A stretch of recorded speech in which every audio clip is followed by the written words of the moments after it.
বাংলা সিনেমায় বাঙালি নারীর শাশ্বত রূপ তুলে ধরেছিলেন এই অভিনেত্রী। একের পর এক ব্যবসা সফল এবং দর্শকদের মন জয় করা সিনেমা করেছেন তিনি। শাবানা মানেই এক মমতাময়ী মা, অন্যায় প্রতিবাদী এক নারী, ব্যক্তিত্ববান স্ত্রী, কখনো বা মমতাময়ী ভাবি। তার চোখের পানিতে টলটল করত আমার মা বোনদের চোখ। সিনেমায় আঘাতপ্রাপ্ত হলে দেখলে খেপে উঠত দর্শকদের দল। কখনো বা সিনেমা দেখতে দেখতে কেউ কেউ চিৎকার করে উঠতেন, মার শালাকে মার। এমনই মনোযোগ ধরে রাখতে পেরেছিলেন শাবানা। তার জায়গা আজও কেউ নিতে পারেনি। এখন ফিল্ম ইন্ডাস্ট্রিতে অনেক ভালো ভালো প্রযুক্তির ব্যবহার হয়, কিন্তু সেই সাদা কালো যুগে শাবানাকে কেউ পেছনে ফেলতে পারেননি। 1952 সালের 15 জুন ঢাকার গ্যান্ডারিয়ার ফজিলাতুন্নেসা এবং ফয়েজ চৌধুরীর ঘর আলো করে আফরোজা সুলতানা রত্না নামের এক শিশুর জন্ম হয়। ফয়েজ সাহেবের পৈতৃক ভিটা চট্টগ্রামের রাউজানে। তিনি পেশায় টাইপিস্ট। নিজের স্বল্প আয়ে কোনো রকমে দিন কেটে যাচ্ছিল।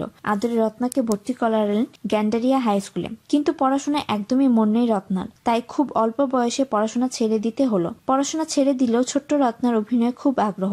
মাত্র 10 বছর বয়সে 1962 সালে প্রথম অভিনয় করেন নতুন সুর সিনেমায়। ছোট মেয়ের ভূমিকায় অভিনয় করলেন। খুব বেশি বড় কোনো চরিত্র না হলেও এই সিনেমায় তার মাঝে অভিনয় ক্ষুধা জাগায়। পরবর্তীতে বাবার হাত ধরে 1963 সালে উর্দু তালাশ সিনেমায় নাচের দৃশ্যে অংশগ্রহণ করেন। আবার বনবাসে রূপবান এবং ডাকবাবু সিনেমাতে তিনি সহনায়িকার কাজ পান। চলচ্চিত্রে শাবানার অভিষেক আজিজুর রহমানের হাত ধরে হলো। শাবানাকে রত্না থেকে শাবানা করে তুলেছেন পরিচালক এহতেশাম। এহতেশাম সম্পর্কে হালকা বলে দিচ্ছি, বাংলা চলচ্চিত্রের অনেক গুণী অভিনেতা অভিনেত্রীর অভিষেক হয়েছে তার হাত ধরে।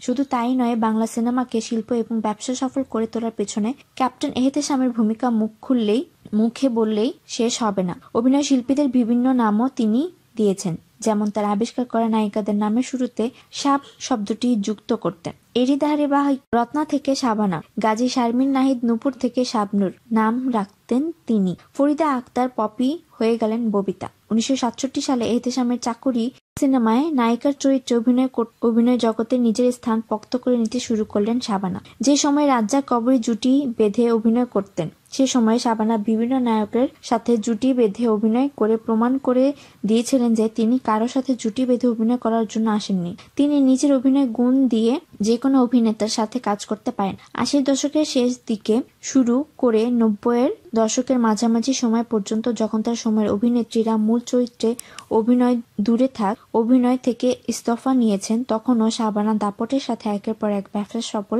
সিনেমা অভিনয় করে গিয়েছেন। শাবানা অভিনীত ছবির সংখ্যা প্রায় 5 শতাধিক। শাবানা শুধু একজন সফল অভিনেত্রী ছিলেন না, একজন সফল প্রযোজকও ছিলেন। স্বামী সাদিক ওয়াহিদের সাথে নিজস্ব প্রযোজনা এস প্রোডাকশন তৈরি করেছিলেন। চলুন শাবানার অভিনীত কিছু বিখ্যাত সিনেমা কাহিনী সম্পর্কে জেনে নিই। আমজাদ হোসেনের পরিচালনা এবং শাবানার অভিনীত ভাগ্যে সিনেমাটি প্রথম কান চলচ্চিত্রে উৎসব অংশ নিয়েছিল। ছবিটির স্ক্রিপ্ট তৈরি করতে আমজাদ হোসেনের 1 মাস সময় লেগেছিল। একটি গরিব বাউল পরিবারের নিদারুণ কষ্টের ছবি তুলে ধরেছেন আমজাদ হোসেন। গরিব বাউলের মেয়ে জরি ছোটবেলায় অভাবের কারণে মা মারা যায়। তারপর বাবা দুমুঠো অন্নের অভাবে মারা গেলে জরিকে পড়তে হয় অকল সমুদ্রে। নানাভাবে অনটনের মধ্য দিয়ে জরি জীবন কাটে। সমাজের কিছু হায়নাদের অর্থ লোলুপতা এবং স্বার্থসিদ্ধির চাল কতটা নির্মম হতে পারে তা এই সিনেমায় গল্প এবং অভিনয় শিল্পীদের মাধ্যমে অভিনয় না দেখলে বুঝতে বেশ কষ্ট হয়। ছবিটিতে শাবানা আলমগীর এবং রাজীব অভিনয় করেছেন। এখানে জরির চলচ্চিত্রে অভিনয় শাবানা করেছেন। এক্ষেত্রে একজন পরিচালক হিসেবে আমজাদ হোসেন তার শিল্পী নির্বাচনের দক্ষতা দেখিয়েছেন, কারণ চরিত্রটিতে শাবানা ছাড়া যে অন্য কাউকে মানাতো না সেটা তিনি বুঝতে পেরেছেন। পুরো সিনেমাটিতে শাবানা দর্শককে একবারের জন্য অন্যমনস্ক হতে দেননি। জরির অর্থাৎ শাবানা চোখে জল ভেসেছে গোটা দর্শক শ্রেণী। এই সিনেমা দেখে খুব কম মানুষই তাদের চোখে পানি আটকে রাখতে পেরেছেন। সিনেমাটির গানগুলো বেশ জীবনবাদী হওয়া তা দর্শকদের স্পর্শ করে। রজনীগন্ধা এই সিনেমাটিও 2টি বিভাগে জাতীয় চলচ্চিত্র পুরস্কার লাভ করে। এতে অভিনয় করেছেন শাবানা, রাজ্জাক এবং আলমগীর। এই সিনেমাটিতে স্বামীর অবহেলিত এবং ভালোবাসা বঞ্চিত চিরায়ত বাঙালি নারীর ভূমিকায় অভিনয় করেছেন শাবানা। বিলেত ফেরত শিক্ষিত আধুনিক কোটিপতির ছেলে তপনকে তার মা বিয়ে দেয় ছোটবেলায় বান্ধবীর মেয়ে সুধা সাথে।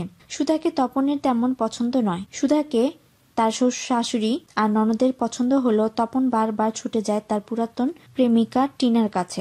এদিকে সুধা নিজের সবটুকু দিয়ে স্বামীকে ভালোবাসেও স্বামীর মন পান না। তবুও স্বামীকে উচ্ছৃঙ্খল জীবন থেকে ফিরিয়ে আনতে চেষ্টা করেন। নাট্যধর্মী এই সিনেমায় সুধা গান গেয়ে নিজের কষ্ট প্রকাশ করেন। এই ছবির বিখ্যাত গান সাবিনা ইয়াসমিনের গাওয়া, আলম খানের সুর করা আমি রজনীগন্ধা ফুলের মতো কালজয়ী একটি গান। ওরা 11 জন একটি মুক্তিযুদ্ধ ভিত্তিক চলচ্চিত্র। বিখ্যাত পরিচালক চাষী নজরুল ইসলামের পরিচালনায় সিনেমাটি মুক্তি পায় 1972 সালে। মুক্তিযুদ্ধ নিয়ে এটি প্রথম ছবি। এতে অভিনয় করেন শাবানা রাজ্জাক, খসরু, মুরাদ, নান্টু। ছবির নৈপথ্যের কাহিনীটা জানলে আশা করি খুব ভালো লাগবে। চাষী নজরুল ইসলামের সরাসরি সাক্ষাৎকার থেকে জানা যাক সেই কাহিনী। জয়দেবপুরে শুটিং করা হবে। সেই সময় দুজন পাকিস্তানি আর্মি পালিয়েছিল। খসরু ও মুরাদ দুজনকে ধরে এনে বলল ছবির শুটিংয়ে এই দুইজনকে ব্যবহার করা হবে এবং সরাসরি রাইফেলের বেয়োনেট চার্জ করা হবে। ক্যামেরাম্যান সামাদ ভাই খসরুর কথা শুনে আঁতকে উঠলেন। সামাদ ভাই বললেন, চাষি, এটা কি করে হয়? আমি আস্তে করে খসরুকে বুঝিয়ে বললাম, খসরু, এটার মনে হয় দরকার নেই। আসলে এভাবে তো দৃশ্যটাই করা যাবে না। তাছাড়া আমরা যে দৃশ্যের কথা চিন্তা করেছি সেটা এভাবেই করা যাবে না। খসরু একটু ঠান্ডা হলো। মুরাদকে ইশারা করে সে বলল, দুইটারে ফালায়া দে। পাকিস্তানি আর্মি দুজন মৃত্যু ভয়ে আতঙ্কিত। মুরাদ তাদের সরিয়ে নিল। পরে মুরাদ এসে বলল, চাষি ভাই, দুইটারে লুকায় রাখছি। আমি বললাম, ভালো করেছ, খসরুকে বলার দরকার নেই। তাদের আমরা প্রশাসনের হাতে তুলে দেব। পরে ওরা যুদ্ধবন্দী হিসেবে চলে যাবে। এই ঘটনা দেখে তো শাবানা ভয়ে কাঁপছিল। আর সেই সময় খসরুর কাছে অস্ত্র থাকতো। দেখা গেল আমরা নারকেল গাছের তলায় শুটিং করছি। হঠাৎ খসরু বলল, ম্যাডাম, ডাব খাবেন? শাবানা হয়তো বলল, ডাব কই? অমনি খসরুর ডাব লক্ষ্য করে গুলি ছুটছে। ডাব পড়তে শুরু করলো। শাবানা তো আরো ভয় পেয়ে যাচ্ছিল। এমনই অনেক ঘটনার মধ্যে দিয়ে ওরা 11 জন ছবি শুটিং করা হয়েছে বলেছিলেন চাষী নজরুল ইসলাম। এছাড়াও জননী সুখ কি, তুমি কার, 2 পয়সার আলতা, অপেক্ষা, রাঙা ভাবি, সত্য মিথ্যা, মরণের পরে এবং অচেনা, এই সিনেমাগুলোতে শাবানা জাতীয় চলচ্চিত্র পুরস্কার লাভ করেছেন। দেশীয় পুরস্কারের পাশাপাশি শাবানা আন্তর্জাতিক চলচ্চিত্র উৎসবগুলোতে অংশ নিয়েছিলেন। এর মধ্যে Moscow film festival, Romania film festival, কান ফিল্ম ফেস্টিভ্যাল সহ আরও বিভিন্ন চলচ্চিত্র উৎসবে যোগ দিয়েছিলেন। 1997 সালে আজিজুর রহমানের পরিচালিত ঘরে ঘরে যুদ্ধ সিনেমার মধ্যে দিয়ে নিজের অভিনয় জীবনের পরিসমাপ্তি ঘটান এককালে জনপ্রিয় এই নায়িকা। বর্তমানে পরিবারের সাথে তিনি আমেরিকা বসবাস করছেন। ইদানিং হিন্দি, ইংরেজি সিনেমার আড়ালে হারিয়ে গেছে বর্ণালী সেই সিনেমাগুলো। ফিল্ম ইন্ডাস্ট্রি থেকে দর্শক পর্যন্ত সবাই পশ্চিমা ধাঁচের সিনেমা তৈরিতে এবং দেখতে ব্যস্ত। তবুও শাবানা রাজ্জাক, আলমগীর, ববিতা এবং সালমান শাহদের যুগকে বাংলা সিনেমার স্বর্ণালী সেই যুগ আর ফিরে পাওয়া যাবে না। তাদের মতো তেমন ভালো অভিনেতা আমরা আর পাবো কিনা জানি না। এরকম আরো তথ্য পেতে আমাদের চ্যানেল ইউনিফর্ম টিভির সাথে থাকুন। আর যদি সাবস্ক্রাইব না করে থাকেন তাহলে আপনি সাবস্ক্রাইব করুন।